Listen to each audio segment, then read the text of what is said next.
So a few months ago, something really dope happened to the boy. I don't know if y'all know this, but I got some extra jewelry on. Because your boy got married 4 months ago.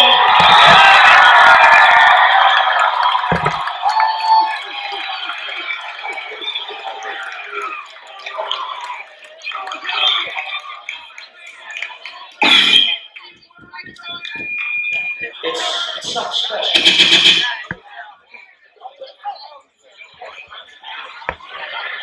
Can I tell you a little bit about that story real quick?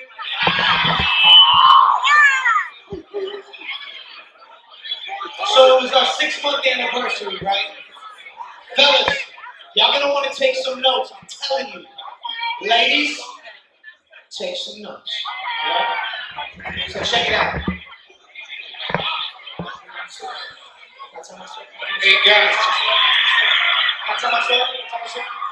Let's let's let him tell the story, guys. tell my story. It's a good story. It's a good story, for real. Don't be look like a impatient. freaking party. Social clubs came through here. Guys, clean up the stage, seriously. Alright.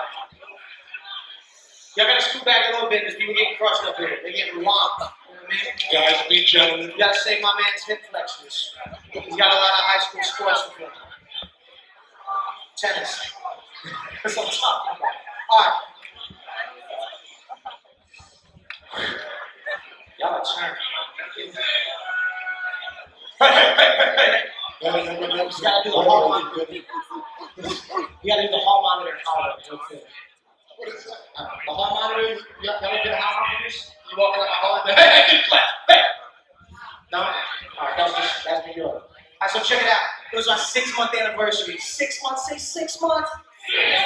That's right, because I wasn't wasting time. You know what I'm saying? Okay, so check it out. 6-month anniversary. I decided to take my girlfriend at the time to the same exact spot that we went for one of our first dates. So, I'm just saying, take notes. So I take old girl over to Central Park. And in Central Park, one day, we were bike riding for our first date. And we were riding, and all of a sudden she says, hey, you hear that? And I was like, what? I don't hear anything. She was like, I hear water. I was like, you got sonic boom ears. How did you hear that? She was like, let's pull up. Shh, drop the bikes in Central Park. We start walking through this little path, and I start hearing water. I'm like, what? We walk down this little path. We find this, like, secret little waterfall. It's like a little 10-foot waterfall in Central Park. I was like, what? That's crazy. She's a vampire. That's it. No, I'm just, so I was like, yo, find the waterfall. And then we look over, and there's this huge bridge. Actually, what we were biking across that I didn't realize was a bridge. And the bridge was made out of only enormous stones. I'm talking the stones weighed like 10 tons each. And all these stones leaned on each other. So there was no mortar, there was no bricks, there was nothing to hold this thing together. What's going on right now? Is that, you for real to this crowd, you gonna do a selfie right now? They can't pay attention for more than 10 seconds. Pay attention, my bad. Blew me up. You guys blew me up. Listen to the story. I promise we're gonna do a selfie, don't run. Can I finish the story? So this bridge is only held together by these enormous rocks leaning on each other. And I said, isn't that an image of something?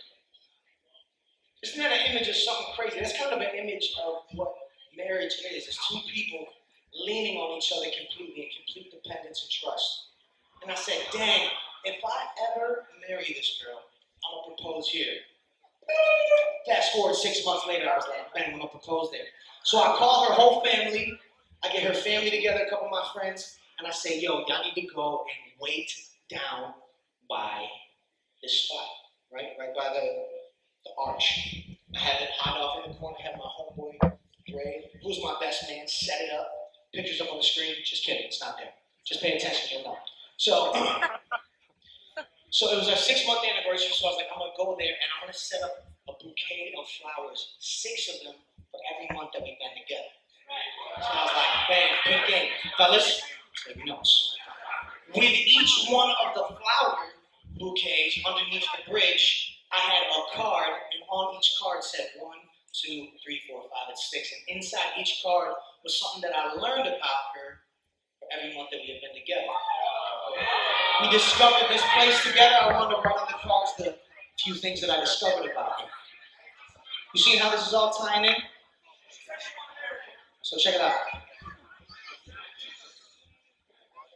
So we start walking through.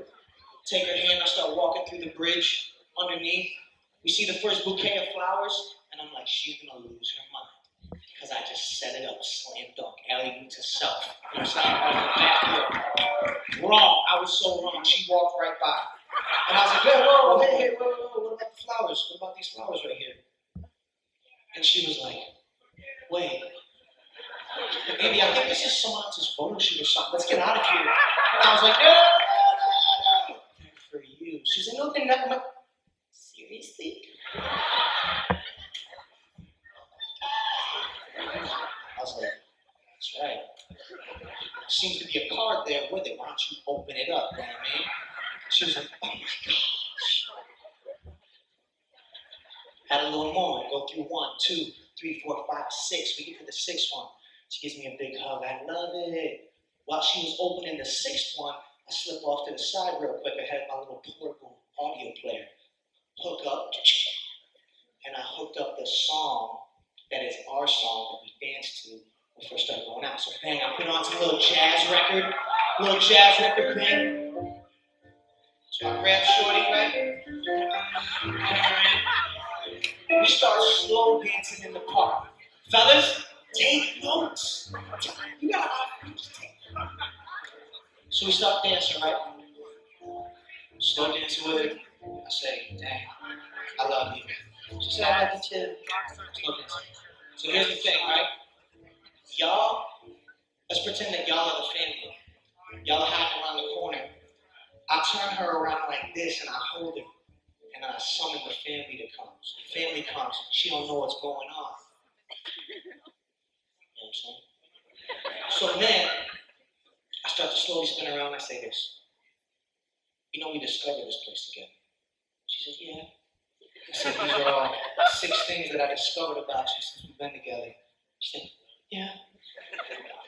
And I said, girl, bang. She sees the family. I say, I want to discover you for the rest of my life.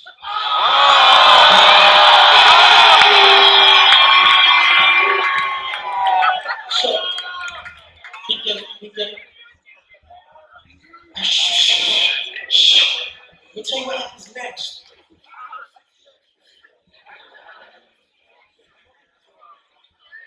I said, Christina, would you marry me? And she was through tears. She was like, yes. And then, at that moment, I knew we were going to be together for the rest of our lives. And the only thing I could say was, turn down the wall! Turn down the wall! Turn down the wall! Turn down the wall! Hey! So, turn down the wall! And then I said, wait. When we're married, we get to do what? Turn down the wall! And the Bible says that it's holy. Turn down the wall! I don't gotta wake up with no shame in the morning. Turn down the wall! That's why, my friends, you gotta do it right.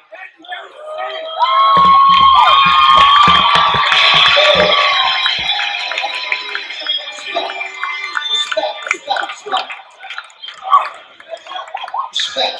Turn down the wall!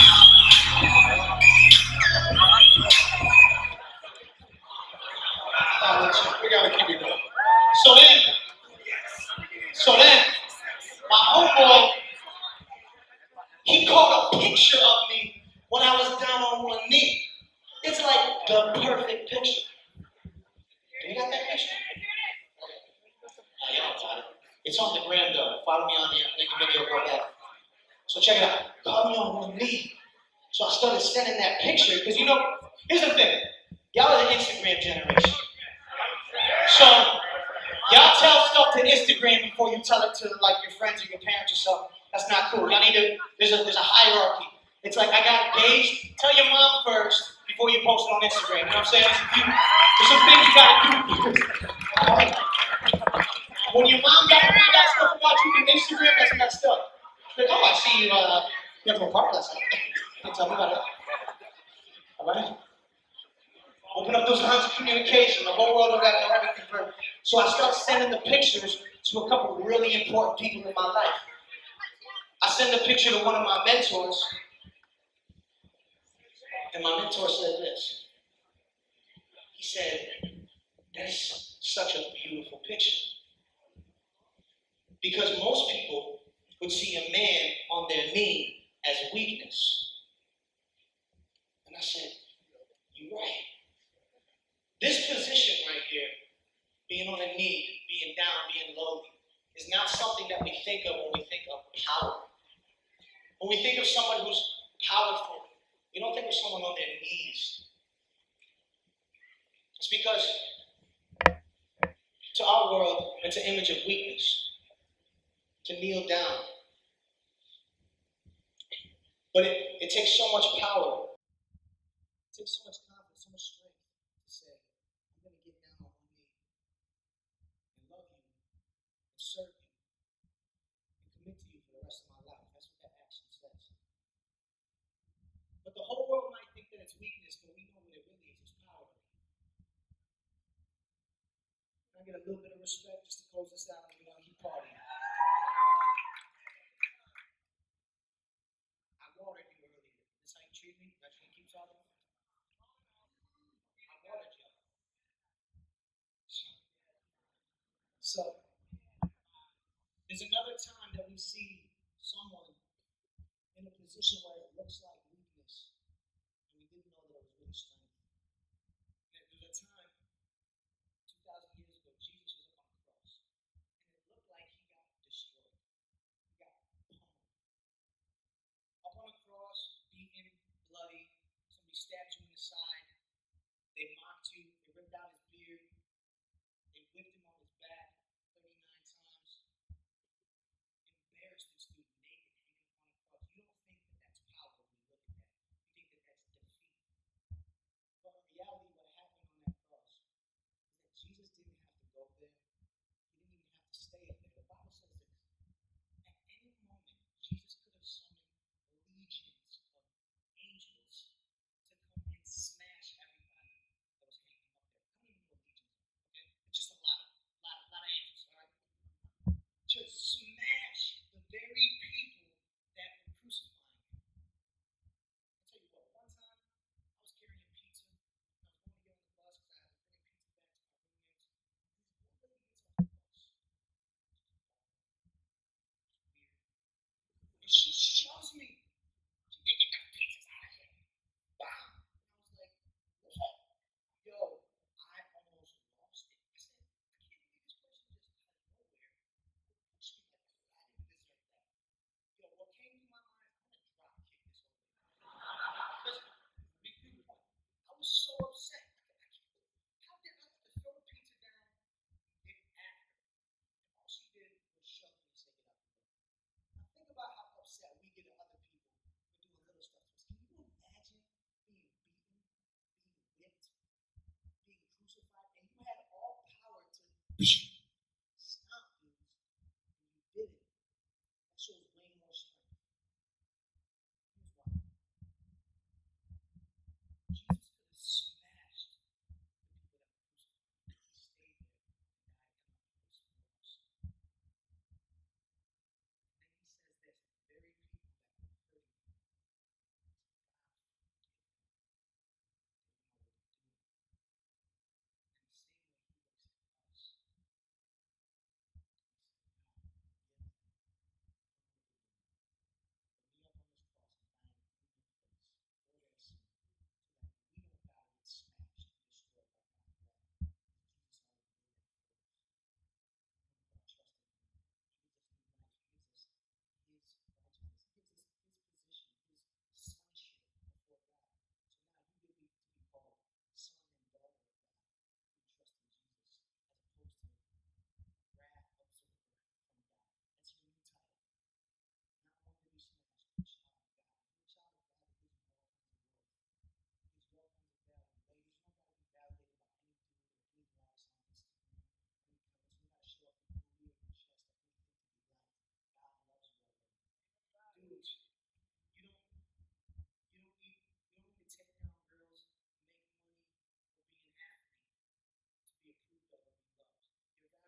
to stop pursuing the things that the Lord tells us will give us value.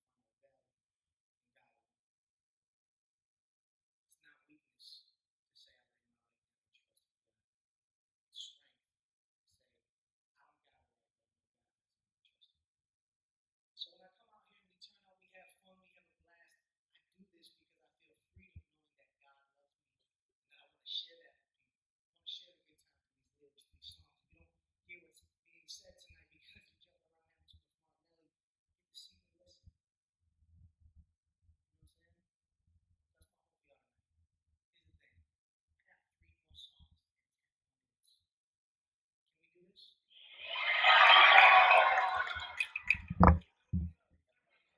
116 stands for this. Romans 1:16. I'm unashamed of the gospel, for it's the power of God for salvation for everyone who believes. So tonight, if you're unashamed to represent Jesus,